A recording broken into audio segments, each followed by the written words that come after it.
So today we're going to be doing gesture drawing, and it's a wonderful way to get into figure drawing. I always recommend people start out with this system first. It's basically a big scribble, and one way into it is to keep your pencil on the paper all the time.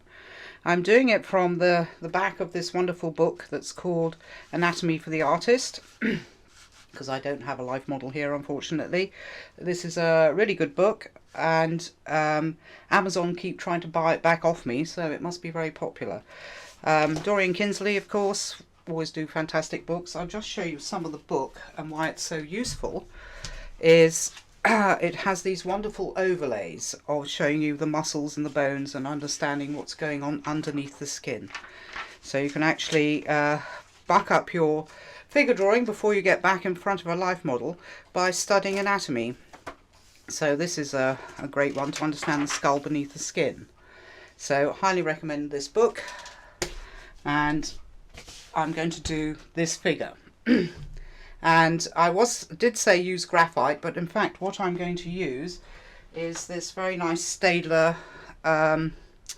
it's an 8B, which is pretty much a black crayon. So you can see what I'm doing. If I just do it in graphite, you might not be able to see what I'm doing. But I would recommend you actually get a graphite stick, because it's very slithery on the paper, and you don't have to sharpen it so much. So they're really good drawing instruments. But I'm going to use this so you can see it better, and this is one of my favourite drawing implements. So, as I say, a good way into a gesture drawing is to keep your pencil on the paper all the time. Now I'm going to desperately try and keep it in the paper, in the size of the paper, because I always use this method of drawing because my figures often wander off. So I'm just going to actually almost make a stick figure, keeping the pencil on the paper all the time. I'm pressing quite lightly here, and so there's her shoulder blades and the bosom and her torso, and I'm going to fit the legs on already, so I'm going to have to adjust. So I really want to fit the legs on. This is a slightly smaller than A3 piece of paper, so have sympathy with me, because I normally draw much bigger, but I have to be able to fit it on the screen. So I'm going like this, trying to understand what's happening, and going in here and trying to almost do a stick figure. And then when you come to it, you can actually start pinning down some areas. And strangely enough, I always start with the armpit. I don't know why that is. So I can start pressing harder once I've got the idea of the gesture. So what you want to do with gesture drawing is really let yourself scribble. That's the big thing. To draw a life drawing perfect outside lines is really difficult. But you want to be able to draw the figure from the inside out, which is why I'm a great believer in anatomy. So this goes up to our elbow, and here are our hands, and you can see the scribble will add something to the drawing. But if you do it very faintly with graphite, hardly anybody notices, and you can rub it out as well. So here I am. This is what they also call contour drawing. So I'm looking at the outside edges now. I want to be able to get what her head's doing, and drawing through limbs is very, very useful. So here we are. Here's her head. I'm trying to get that angle of the top of her head and where it is in relation to the shoulders. And here we have the hands going off the paper, never mind.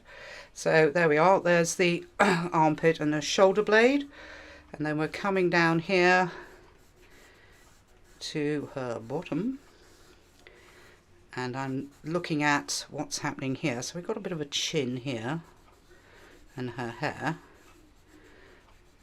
This book is full of wonderful photographs of these models, taken beautifully, beautiful photos of these models, and it's Dorian Kinsley, so it's wonderful. Wonder if that bottom is too high, so I'm just going to go down there and here, and then look at what her leg's doing. With my drawing, my own particular foible is always the feet fall off, or I can never fit it in the paper. So I do like to do this scribbling to get into to get the thing into the piece of paper, so I can go and adjust the figure later. And that's a bit wrong. I wouldn't normally press this hard, but you need to be able to see what I'm doing. So here we are, here's a foot, and then we've got this one here, and knee. So I'm looking at this shape here in between, and I think I've got her bottom in the wrong place, but never mind. And here we go. So we're looking at the muscles of the thighs. So once you're familiar with anatomy, it does make life drawing much easier, because you know there's a couple of big muscles here. If you see cyclists, their muscles in their calves are absolutely enormous. And you can see the two muscles actually separate sometimes when a really keen cyclist. And I think, yeah, maybe sort of there, sort of here, sort of like that. And then I can go back and adjust various areas. And there's something wrong here, and that needs to be there. And the shoulder up to the elbow. And here's her head, which I think is a bit higher really. Here's her hair, and here's her chin. And coming up here. So main thing is about the scribbling, and catching the details and starting to look at the anatomy. Nice ankle there, and a foot which is flat here, and I think I made her legs too long, which I always do. And there's a thing here, and you can see her rib cage is here, and she's got a bit of a stomach, not much of a stomach. And then, I'm sorry, the bottom went wrong.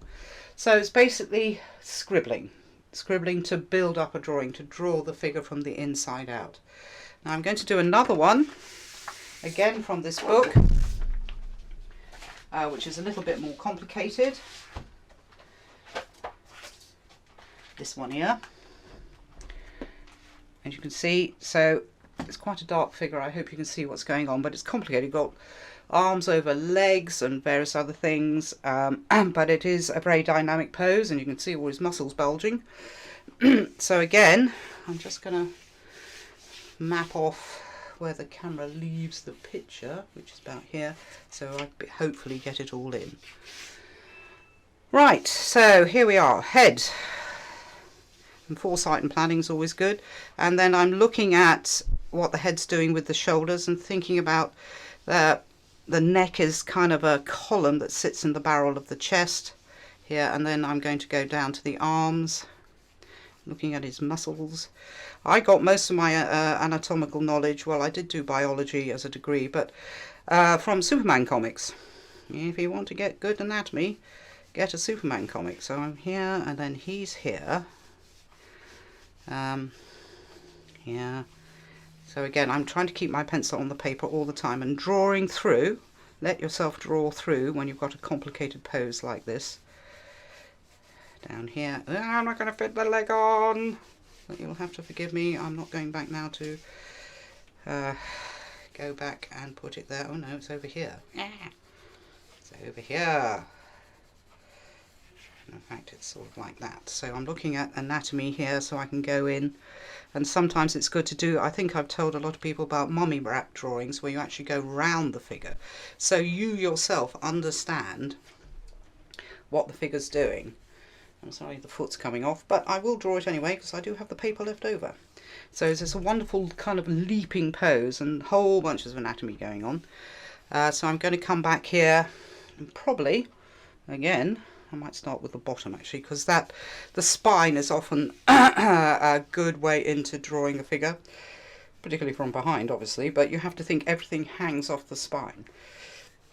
So I think I will start with the bottom, and here I am, I'm pressing very hard so you can see what I'm doing. I'm looking at that muscle there, and that comes up here, and then we follow that muscle round and see what it's doing in the anatomy of the figure. And I'm just going to draw through here and look at what the knee's up to, and that comes there, and the hand's in the wrong place. As usual, my drawing has got bigger as I draw it, so I'm going to have to adjust. So I think the other hand is here, but let's just keep going.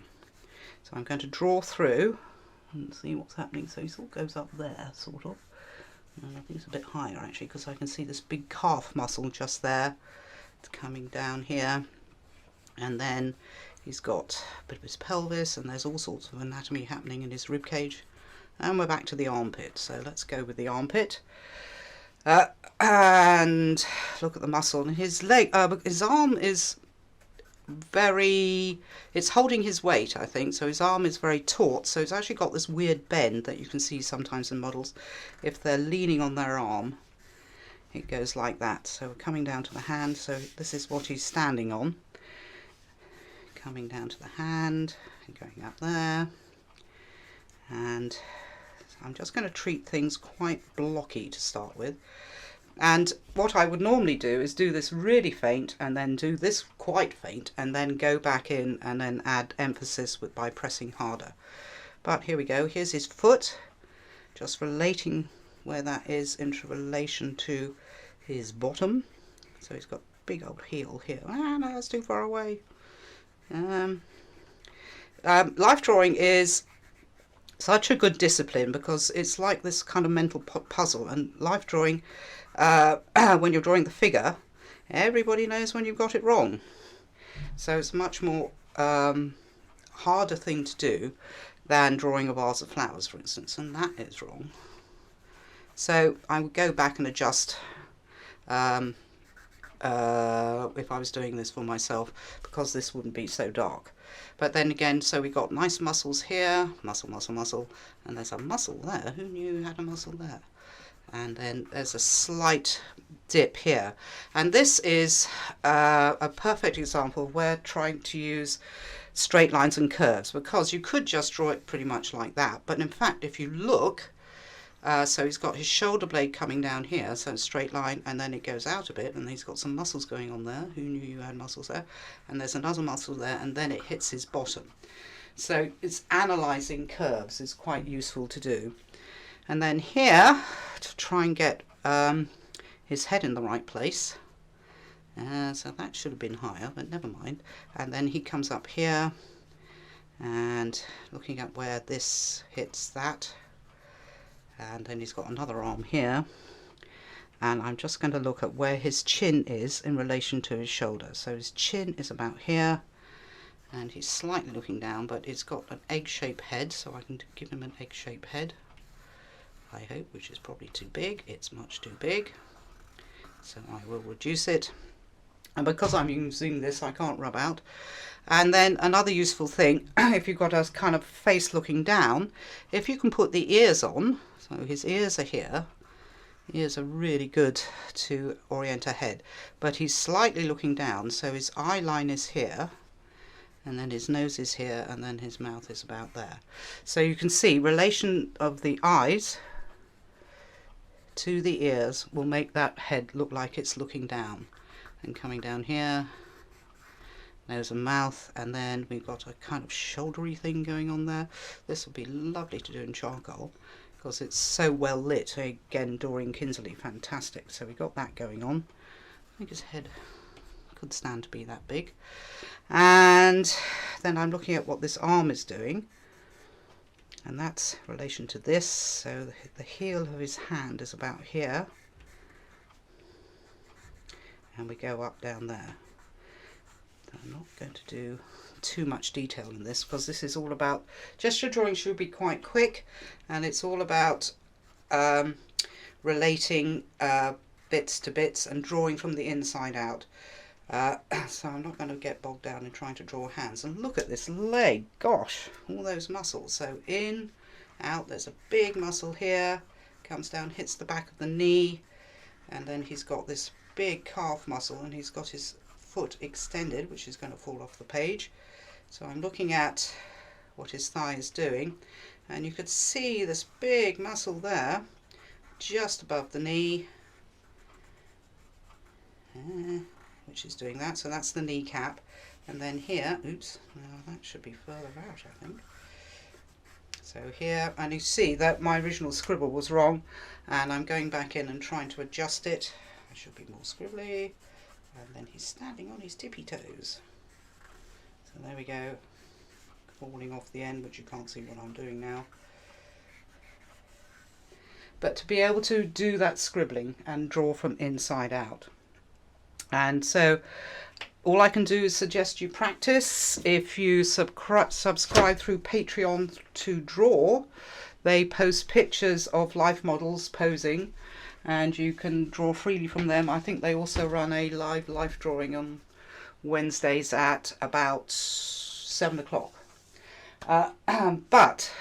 So try and encourage everybody to come back to the DuPont, because then you actually have real people and life models, and it's a big airy space, and everything is wiped down all the time with disinfectant. So next week we're doing charcoal. It's the blacking up charcoal exercise, which again is a very sculptural way of drawing, and it's one of absolutely my favourite things to do. When I have artist block, I always use that. So I'll just show you the foot. Can you see the foot? There we are, we have a foot. So as I say, gesture drawing, try it out. It's really, really good for life drawing from the inside out. Okay, thank you.